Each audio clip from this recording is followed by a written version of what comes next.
Hello students, welcome back to CUET Nimbus. तो इस video में हम लोग डिस्कस करने वाले हैं जितने भी बच्चे 2026 के लिए प्रिपेयर कर रहे हैं। सो आपको पता होना चाहिए लैंग्वेज और डोमेन स्पेसिफिक सब्जेक्ट्स के बारे में। We have already discuss the GAT subject, that is general aptitude test. अगर आपने वो वीडियो नहीं देखा है तो मेक श्योर हमारे चैनल पे जाके आप वो वीडियो देखो। दूसरी चीज आती है languages and the domain specific subjects. Different different languages आपको मिलती है ऑप्शन में, उसमें से आपको एक पिकअप करनी होती है। And another is domain specific subjects. तो ये दोनों में कौन कौन से सब्जेक्ट्स आते हैं हम वो इस वीडियो में देखेंगे। प्लस आपका एग्जाम पैटर्न क्या रहता है, एग्जाम ड्यूरेशन क्या रहता है, कितने क्वेश्चंस आते हैं, है ना, और कितने आपको अटेम्प्ट करने होते हैं, ये सारी चीजें हम देखेंगे। नेगेटिव मार्किंग होती है या नहीं, सारी चीजें हम लोग देखेंगे। So if you are in your 12th standard और 11th स्टैंडर्ड, या फिर आपने 12th के बाद एक ड्रॉप लिया है, या फिर आपने सीयूईटी 2025 का एग्जाम दिया था और आप इतना अच्छा स्कोर नहीं एक्सपेक्ट कर रहे हो, तो ये वीडियो आपके लिए ही है। अच्छे से देखना है language and the domain specific subjects. First of all हम लोग डिस्कस करेंगे लैंग्वेज सब्जेक्ट्स। इन टोटल आपको 13 लैंग्वेजेस दिख रही है, जिसमें इंग्लिश इंक्लूडेड है, हिंदी है, Assamese, Bengali, Gujarati, Kannada, Malayalam, Marathi, Oriya, Punjabi, Tamil, Telugu and last one is Urdu. तो you can choose any one of it.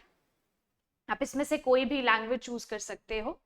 Mostly students English choose करते हैं वैसे तो, but it varies person to person कि आपने 11th-12th में कौन सी लैंग्वेज पढ़ी है, तो उस पर भी डिपेंड करता है।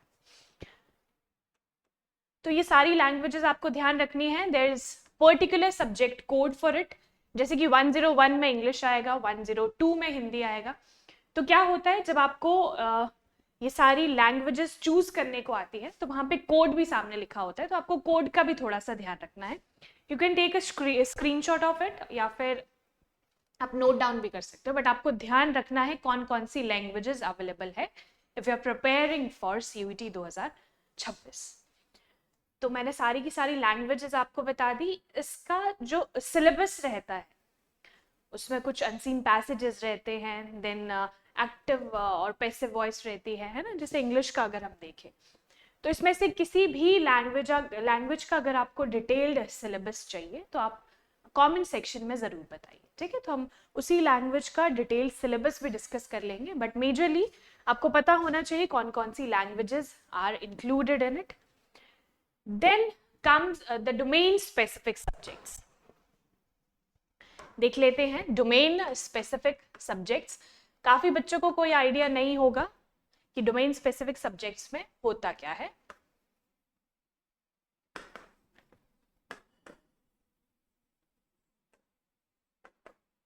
देखिए, इसमें आपको कुछ ऐसे सब्जेक्ट्स चूज करने होते हैं, या तो आपने ऑलरेडी पढ़े हो in your 11th and 12th, जो आपके मेजर सब्जेक्ट्स रहते हैं। जैसे कि अगर किसी के पास ह्यूमैनिटीज है तो उसके पास हो सकता है हिस्ट्री, पॉलिटी, ज्योग्राफी, है ना। एंड वेयर इज किसी के पास नॉन मेडिकल है ना, या साइंस बैकग्राउंड है, नॉन मेडिकल स्पेसिफिकली, तो नॉन मेड में उसके पास कौन कौन से सब्जेक्ट्स होंगे, फिजिक्स होगा, देन मैथमेटिक्स होगा, एंड बायोलॉजी मेडिकल में होता है, यहाँ पे केमिस्ट्री आपको देखने को मिलती है, ठीक है। तो ये जो सब्जेक्ट्स होते हैं इसी के बेसिस पे आपको डोमेन स्पेसिफिक सब्जेक्ट्स चूज करने होते हैं। कुछ यूनिवर्सिटीज आपको फ्लेक्सिबिलिटी देती है कि अगर आपने डोमेन स्पेसिफिक सब्जेक्ट्स में से ऐसे कुछ सब्जेक्ट चूज किए हैं जो आपने पहले नहीं पढ़े हैं, तो उनको कोई एज सच प्रॉब्लम नहीं होती है। उन लोगों में कुछ वो आपको फ्लेक्सिबिलिटी एक प्रोवाइड करते हैं। बट कुछ यूनिवर्सिटीज लाइक डीयू, है ना, अगर हम अभी देखें कि डीयू का CSAS पोर्टल ऑलरेडी ओपन है फॉर CUET 2025 एडमिशंस, तो वहां पे एक चीज मेंशन्ड है स्पेसिफिकली कि जो भी सब्जेक्ट्स आपने पढ़े हैं ऑलरेडी, उन्हीं सब्जेक्ट्स को आप चूज कर सकते हो फॉर फर्दर स्टडीज। तो ये कुछ डिफरेंस रहता है, and it varies from university to university, है। यूनिवर्सिटी पे अपने आप ही डिपेंड करता है। ये NTA भी इसकी गाइडलाइंस के अंदर है कि यूनिवर्सिटी अगर चाहे तो ऐसे कुछ गाइडलाइंस लेके आ सकती है कि अगर आपने पहले सब्जेक्ट्स नहीं पढ़े हैं और आप हायर स्टडीज़ में वो सब्जेक्ट्स पढ़ना चाहते हो तो आप पढ़ सकते हो, बट कुछ यूनिवर्सिटीज़ ये अलाउ नहीं करती है। तो चलिए अब आते हैं डोमेन स्पेसिफिक सब्जेक्ट्स में कि कौन कौन से सब्जेक्ट्स हैं विच यू कैन चूज। और डोमेन स्पेसिफिक सब्जेक्ट्स को बहुत ही ज़्यादा माइंडफुली चूज करना होता है। क्यों? बिकॉज ये सब्जेक्ट्स ऐसे होंगे जिसके बाद आपका जो बैचलर्स डिग्री है वो डिपेंड करेगी, है ना। जो भी सब्जेक्ट्स आप चूज करोगे उसके बाद आपको उन्हीं में से किसी सब्जेक्ट में बैचलर डिग्री जो है आपको करनी पड़ेगी। सो कौन कौन से सब्जेक्ट्स यहाँ पे इंक्लूडेड है? Accountancy, agriculture, anthropology, biology, biotechnology और biochemistry, then business studies, chemistry है, कंप्यूटर साइंस है, informatics practices, economics, business economics, ठीक है, ये दो ऑप्शंस है, इकोनॉमिक्स या फिर business economics. Then environmental science है, फाइन आर्ट्स है, विजुअल आर्ट्स है, देन ज्योग्राफी है, जियोलॉजी है, हिस्ट्री, जैसे कि मैंने आपको बताया if you are from humanities background तो उसमें हिस्ट्री रहता है, तो you can choose history. Then home science, knowledge, tradition and practice of India, then mass media और मास कम्युनिकेशन, देन मैथमेटिक्स। तो ये 16 डोमेन स्पेसिफिक सब्जेक्ट्स है, इन टोटल 23 है। इससे पहले 29 थे, बिफोर 2025 29 सब्जेक्ट्स थे, जिसमें से कुछ सब्जेक्ट्स एनटीए ने कट कर दिए थे, ठीक है। तो ये भी आपको ध्यान रखना है, जैसे 29 पहले थे, फिर ये कम करके 23 सब्जेक्ट्स रख दिए गए, और जो सब्जेक्ट्स थे जिन्हें निकाल दिया गया उसका स्कोर डिपेंड करता था on GAT language, that is general aptitude test. तो चलिए हमने 16 डिस्कस कर लिए, इसके आगे वाले सब्जेक्ट्स हम लोग देख लेंगे। परफॉर्मिंग आर्ट्स, डांस, जिसके अंदर अलग अलग आपको ऑप्शंस हैं, जैसे कि कथक, भरतनाट्यम, उड़ीसी, कथकली, कुचिपुड़ी एंड मणिपुरी। और ये आपको अगर पता हो, अगर आपको थोड़ी अच्छी नॉलेज है डांसेस के बारे में, तो आपको पता हो these are the classical dances of India. Classical और फोक डांसेस, दो तरह के डांसेस रहते हैं, तो these are the classical dances. Then drama है ना, थिएटर या फिर म्यूजिक जनरल। तो परफॉर्मिंग आर्ट्स के अंदर आपको 3 ऑप्शंस मिलते हैं, जिसमें डांस आता है, ड्रामा आता है, म्यूजिक आता है। तो ये आपको ध्यान रखना है। जैसे म्यूजिक जनरल में है हिंदुस्तानी है, कार्नेटिक है, रविंद्र संगीत है, परक्यूशन है एंड नॉन परक्यूशन। इसके आगे फिजिकल एजुकेशन है, NCC and yoga, then physics, political science, psychology, Sanskrit and sociology. So these are the 23 domain specific subjects, जिसमें आप अप टू 5 सब्जेक्ट्स चूज कर सकते हो। बट देखिए एक बेस्ट कॉम्बिनेशन क्या रहता है, बेस्ट कॉम्बिनेशन में 1 लैंग्वेज, 3 डोमेन स्पेसिफिक सब्जेक्ट्स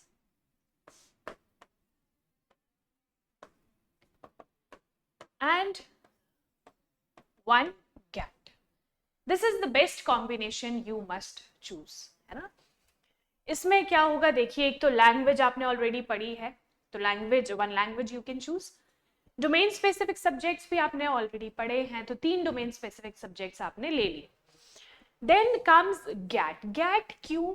देखिए बहुत सारी यूनिवर्सिटीज जो है, पहले तो गैट कुछ यूनिवर्सिटीज में कंपलसरी है, कुछ यूनिवर्सिटीज में कंपलसरी नहीं है। और इसमें और भी वेरिएशन है कि मान लीजिए एक यूनिवर्सिटी है, उसके अंदर भी कुछ कोर्सेज ऐसे हैं जिसमें गैट इज कंपलसरी। तो मेक श्योर आपने गैट लिया हो, बिकॉज मान लीजिए आपने गैट नहीं लिया है एंड जब एडमिशन हो रहा है ना, एडमिशन के टाइम पे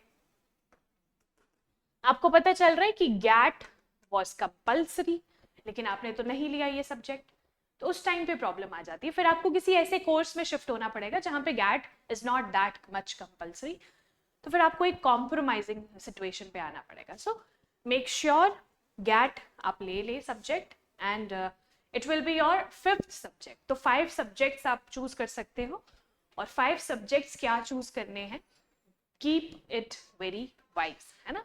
इसको बहुत ही ज़्यादा माइंडफुली चूज करना है कि कौन से सब्जेक्ट्स हैं जिसमें बहुत अच्छा हम परफॉर्म कर पाएंगे, बिकॉज बैचलर्स जो डिग्री होती है फिर उसके बाद ये उसके बाद नहीं आप चेंज कर सकते हो, है ना। तो इस टाइम पे आपको मेक श्योर करना है कि किस सब्जेक्ट्स को आपको चूज करना है।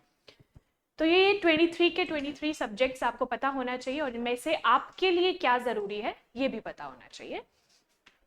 देन हमने बात करी अबाउट लैंग्वेजेस, हमने बात करी about the domain specific subjects. अब हम लोग आएंगे मैंने आपको बताया गैट के बारे में। तो गैट हम लोगों ने काफी अच्छे से ऑलरेडी डिस्कस करा है डिफरेंट डिफरेंट वीडियोस में, बट यहाँ पे हम बात करेंगे अबाउट एग्जाम पैटर्न। बहुत सारे बच्चों को नहीं पता होगा, आई नो, तो आपको ध्यान रखना है आपके एग्जाम पैटर्न के बारे में। जैसे कि सबसे पहले सॉरी सबसे पहले बात आती है मोड ऑफ एग्जामिनेशन। तो mode will be online. Medium क्या रहेगा आपकी 13 लैंग्वेजेस में यू कैन गिव इट, ठीक है।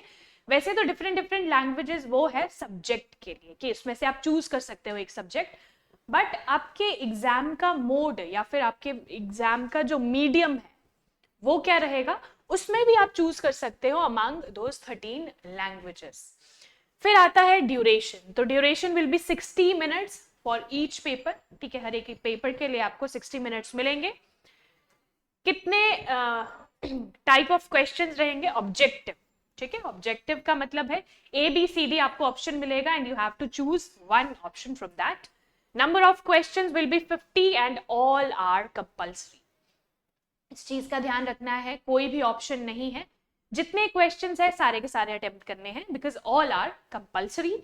Total marks is 250। तो 250 का मतलब क्या है, 50 क्वेश्चंस है 250 मार्क्स के, तो each question will carry 5 marks, है ना।